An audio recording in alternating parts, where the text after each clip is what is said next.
How to turn past clients into future closings without being salesy. Welcome back to the Loan Officer Leadership Podcast. Before we get started, I tell you, if these podcasts have helped you, make sure to hit that follow button. If you're, subscribe, follow, share, like. And I'll tell you, if you share on social, make sure to tag me, Steve_Kiles. And I'd love to see who's sharing it, and I'll chime in and respond and maybe even share it to my stories. But just connect with us. And if you haven't already shared it, liked it, given us a review, do that for me. It helps us because it helps other loan officers find our podcast. And I really believe the podcast is something that's helping so many people get massive results. And hey, here's what we're going to do. I got a question for you. How many past clients are sitting in your database right now? And let me ask you this. How many haven't heard from you in months? This is such a hot topic right now. And one of the things I'm going to do today is I want to show you a simple way to turn old relationships into new referrals. Let me say that again. Old relationships into new referrals without cold calling or sounding like a pushy salesperson. And here's the thing, man, the cost of neglect, it's actually a lot more than you think. If you've heard me say it before, the National Association of Realtors did a survey and they were saying how many of you'd worked with a loan officer, the realtor you worked with in the past who helped you with the previous transaction. Listen to this, 78% said they'd use the loan officer or realtor again, but only 11% actually did. And it's not because they had a bad experience. This wasn't like, oh, they botched the deal, it was terrible. No, you know what it was? Because they weren't top of mind. That's it. Every week you go quiet. Let me just tell you this. Another agent or another loan officer is slipping into your database's world. And how many times, I think about this personally. How many times have you talked to somebody like, oh, we just moved into their brand new house. And you're like, what? Oh my gosh, you didn't call me. Who'd you use? Well, my agent referred me to this loan officer. I never met him before. They did a pretty good job.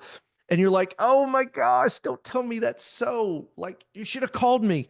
And we put it back on them, and then we're a little butthurt. We're like, oh man, we're a little saucy or sassy and maybe even offended. And I got to tell you this, you know what? It wasn't their fault, it was ours.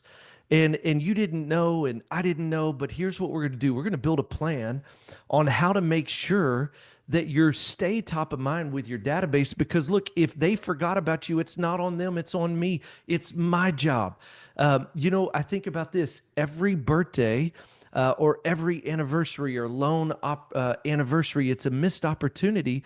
And what I got to tell you is this, they're using other people simply because they forgot. And it's not about guilt. It's just about clarity. The truth is they're working with other people because they simply forgot. And hey, it's been a lot of fun. I'm doing something. My wife jumped back in, and you guys you've heard more about this, but she's jumped back into originating after 13 years. And man, it's been a lot of fun. And one of the things we've been able to do is really activate the sphere of influence in the past client database, even though she hasn't originated a loan in 13 years. And I got to tell you, in her first 45 days, she already has 5 loans in the pipeline. She just closed another one yesterday. She's got 4 more right behind it. And I'm not talking about this took months and months to wake up. I'm talking about 45 days. And what's amazing is this, calls are super effective. We know this. There's 2 types of prospecting. One, it's hunting.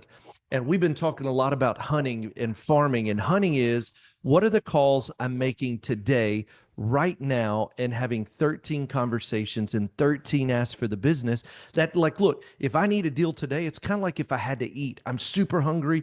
I'm famished. I'm dying. I've got to have food.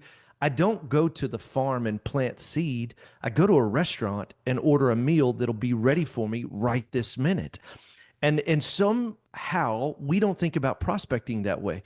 I need food right now. Guess what you do? You make outbound calls. Why?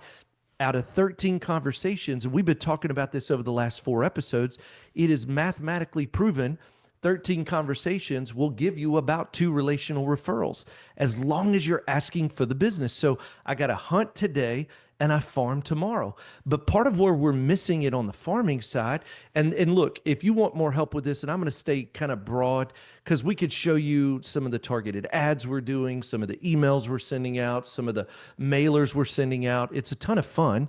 And we'll show it to you at freedomplanningcall.com.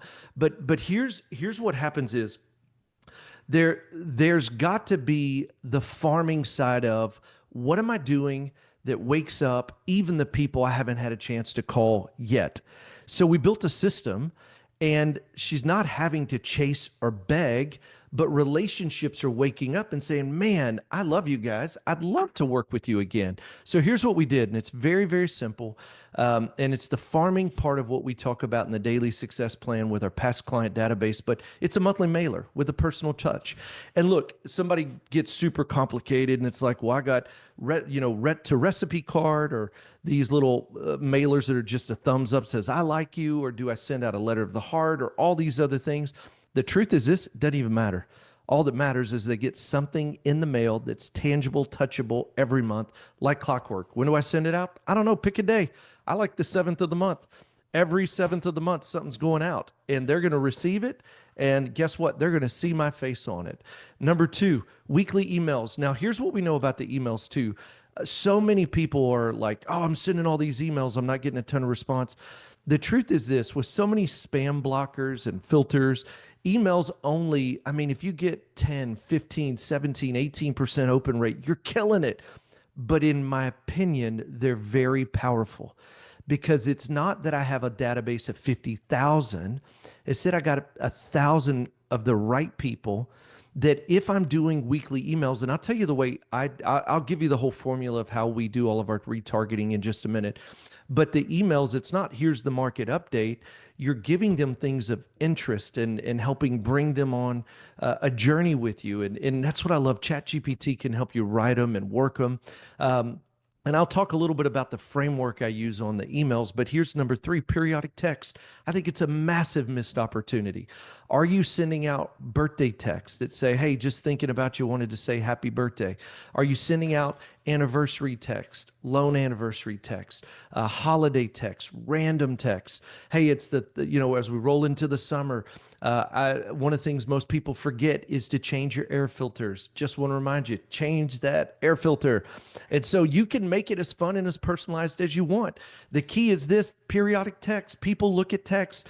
And one of the things that we're wanting to do too is these targeted Facebook ads. Inside of the membership, we have a whole section about how to create very targeted list. A lot of people don't know this, but with a first name, last name, email, and cell phone, you can upload a list and your targeted ads only are seen by those people. That's it. So what's amazing is you become a digital billboard for the people that if they remembered who you were, they actually would call you or DM you or say, oh my gosh, I totally forgot you're in the business. I'm looking to buy a house in the next 3 months. Can you help me? And so what happens is part of what we do in order of to not stay out of mind, but to stay top of mind is, yes, we're doing the targeted calls, and we've talked about that in previous episodes, but this one is just about how to stay top of mind. And I call it this: high tech, high touch, low time. And it's the monthly mailers, the weekly emails, the periodic text, and the targeted ads from lists of the people that already know and like and touch you. So here's what I want to do. I'm going to help you with how to build the rhythm of the targeted content. And I got this from Carl White, one of my dear friends, business partner here at the Marketing Animals. And it's what I use in almost all of my content. And I'll tell you a real quick hack. You could tell, ChatGPT, help me write content. And here's the 4 things. I want to teach, tell, touch, sell. Let me say it again. Teach, tell, touch, sell. I want to teach people by giving them some helpful tips. Credit, home equity, market insight, like teach them something. Then on some of them, now you don't do this in every, like if I'm building a monthly email calendar, like what am I sending out week 1, 2, 3, 4? I want to teach them something on week 1, tell them something on week 2. I want to touch them on week 3, and I want to sell them on week 4, which is a direct call to action. So I don't do it in every piece of content, but even when you do targeted ads, or even whenever you're doing your random text, like following this framework gives you an ability to give them content in different phases. And so you want to teach them, give them helpful tips, tell them something, tell them a real story. Hey, listen, I was working with a client and here's what happened. A client called and they were under contract. They only had 10 days to close. We saved the deal. Touch them with something powerful. I'll tell you what I just did. Like with Stephanie's, we're having a lot of fun with it. But Ellie rides rodeo. And so last week, Ellie rode four heats. So she did poles, she did straights, she did clovers, and then she did speed. And what was interesting is she won 3 out of the 4, first place in 8 and unders, and she came in third on one of them. And you know what we did on that touch portion of the email? There wasn't a major call to action. The call to action is always in the super signature, but it was really about the lessons learned watching Ellie as a 7-year-old race in the rodeo. And what you do is you just build this touching story about leadership. And what I did was I spun it into, hey, if you're feeling discouraged, because, it's talking about running clean races and the importance, it's not always the fastest that wins, it's the cleanest runners in the rodeo that win, because if you run fast and get disqualified, you get 0 points versus running clean, even though it may be a slower time. You'll find that the winner of a whole series of rodeos, like 5 or 6 rodeos, is one we do right now. I think there's 6. The winner's always the one who had the cleanest races, not the one who ran each heat the fastest. And so you tie it into a story that you can encourage your people, encourage agents, encourage your clients. So in the touching, you're really humanizing. It's not just about give me your deal, your super signature. Hey, and if you don't have one, go to freedomplanningcall.com. We'll walk you through the super signature. I go through that in the 8-week boot camp. But your super signature is the call to action. So not only are we staying top of mind and we're doing all these things, but the way we're communicating with the people to stay top of mind is teach, tell, touch. And the last one, sell. And here's the thing about selling. Sometimes there just needs to be a direct call to action. And the email is simply, hey, I just helped 2 more families save $5,000 on their current mortgage. Here's a link, jump in, and I'd love to walk you through your free annual mortgage review. Something simple, but it's a direct call to action. It's not fluff. It's not telling or teaching or any of that. It's just sales. Ask for the business. And so I hope that'll help you. And the biggest key is this. I know we started with it, how to turn past clients into future closings, and it goes back to this.